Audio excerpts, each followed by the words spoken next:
Kingdom Hearts 3D Dream Drop Distance. So unlike the previous games of the series, I had never played this one before. When it was released, I was a busy and poor college student, and even after graduating, the idea of shelling out for a new handheld console, and just to play one game, was not feasible for me. I shrugged and said I'd get around to it someday, and I never did. You know how it goes. So what that means is that whereas all these previous reviews were retrospectives upon replaying the games, this is the first one on the list I was going into fresh, okay? Now that that's out of the way, I have never been this miserable playing a Kingdom Hearts game before. It's an easy candidate for my least favorite in the series. Gameplay-wise, it reuses parts of Birth by Sleep's command system, but with two new additions of Dream Eater pets and Flow Motion, and also a drop system to switch you back and forth between Sora and Riku. I really hated this drop mechanic. I get the designers wanting players to alternate between Sora and Riku to get the full picture of the story, but making forced upon and sudden swaps between them a design feature just always meant that I was awkwardly stopping in the middle of a boss fight with Sora to start the whole level from scratch with Riku.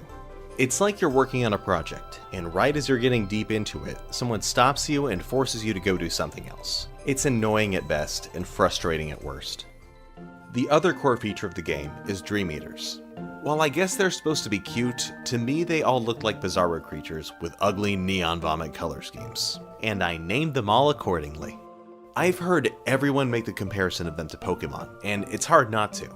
So much of this game is tethered to creating and raising these damn things, because leveling them gets you all the abilities you want. It's hard to completely ignore them when you play. The last new addition, Flow Motion, was actually really cool. Platforming has always been a bit awkward in Kingdom Hearts. Never bad per se, but never fun either. And with Flow Motion, traversing across levels is now fast and fun, and it gives you way more freedom of movement during combat to pull off some rad moves. If this mechanic ends up being reused in a future game, this is a great test run for it. If anything, I felt like it might have been too strong. From level 1, you're already able to just play the floor is lava across each world, and climbing up any wall you want. In previous games, when I'd finally get Glide, I'd be like, yes, finally! But when I got it here, I was surprised they even put it in. Because why would you ever want to glide slowly when you can just Flow Motion, jump, air straight the distance in half the time? On top of that, Flow Motion attacks don't get interrupted as easily as normal moves do. So it's like for every fight, why not just spam Flow Motion jump plunging attack instead of doing anything else? It all does roughly the same damage too. All in all, the gameplay felt like a mixed bag for me. But in truth, it was the story where I felt Square really dropped the ball. You know, both Sora and Riku have done a lot of growing as characters over the years, but you wouldn't know it from this game. From the first moments, they've reset back to fresh-faced anime shonens again. Sora's the wide-eyed young boy ready to take on the world, and Riku's the sad little emo boy with a troubled past. Sora especially was driving me crazy this game. He's always so overtly upbeat and cheery in every scene. Remember in previous games when he could be angry or depressed? He was a very dynamic character, and now it feels like his arc is just flatlined.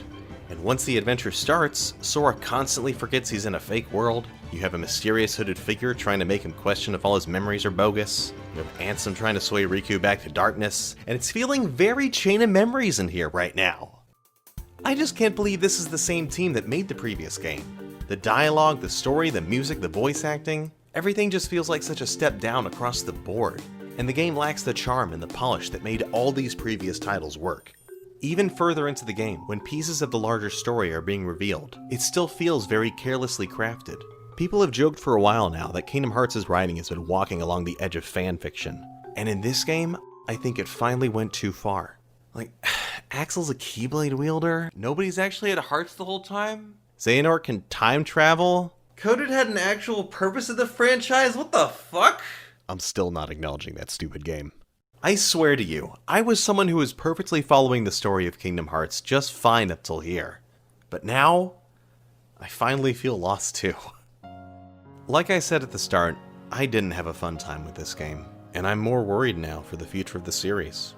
We've seen from Birth by Sleep how good these spin-offs can be, but with Dream Drop Distance, they've shown me a new low too. It's clear every single one of these games takes some delicate hands to craft them right, with the crazy stories they always try and tell. I want to hope that this game is just a misstep, and that they'll find their footing again soon after. that the team just had a handful of ideas in mind and some story beats to hit and just went on autopilot. Nomura's focus was too split working on Final Fantasy or something. Because the alternative is this is a bad sign of what's to come, and the start of a potential dark turn for the series. We'll just have to see once we get there.